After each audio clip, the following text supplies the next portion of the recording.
Hello students, this is Dr. Anand Pai coming back with problems in 1D motion. This problem I am not sure from which JEE question paper it is, whether it is 2022 or 2023. That's why I have not put it, but it is from one of the JEE question papers. Okay, so let us see the problem. A car covers a distance AB with one-third velocity at one-third at velocity v1 meters per second, second one at v2 meters per second, and last one at v3 meters per second. Okay, if v3 is equal to 3v1, v2 is equal to 2v1, and v1 is equal to 11 meters per second, then the average velocity of the car. Students, whenever the average velocity is given, it's always distance per time, right?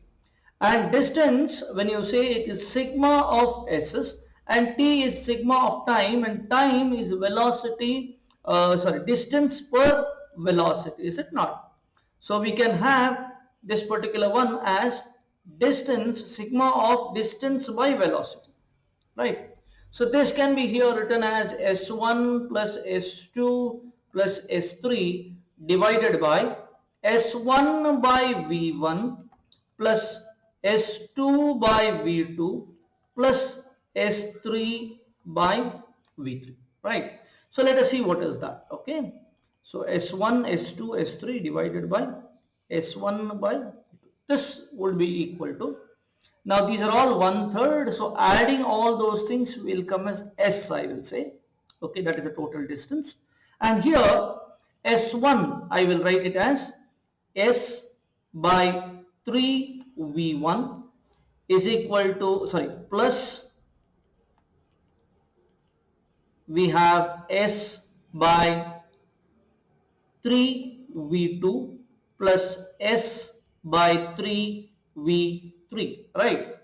And now what I can do is I can remove all the s's there, and this can be written as s into, so the s we will take it out, so s will get cancelled because from this thing we will get s outside, and this we can cancel.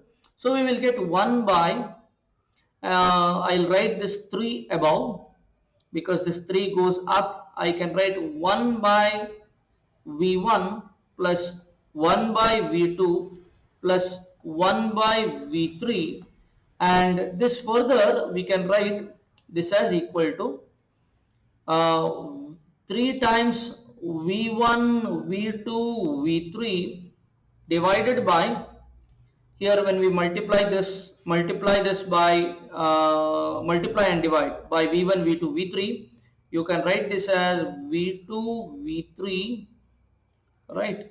v2, v3 plus we can write v1, v3 plus v1, v2, right?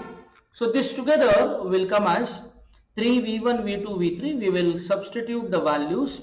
First of all, let us calculate it separately here. So v1 is equal to 11 meters per second. v2 is equal to 2 times v1, that means it is 22 meters per second, right? Similarly, v3 is equal to 3 times v1, which is equal to 33 meters per second. Let us substitute this. This will become 3 into V1, which is equal to 11 meters per second, into V2, which is 22 meters per second, V3, which is 33 meters per second. And below in the denominator, we will get it as V2, which is 22 into 33, plus V1, which is 11 into 33, plus 11 into 22. This when we calculate, we will get the total answer as 18 meters per second. So this would be the answer, students. 18 meters per second would be the answer. I hope you have understood this problem. Wish you all the best, students. Happy learning.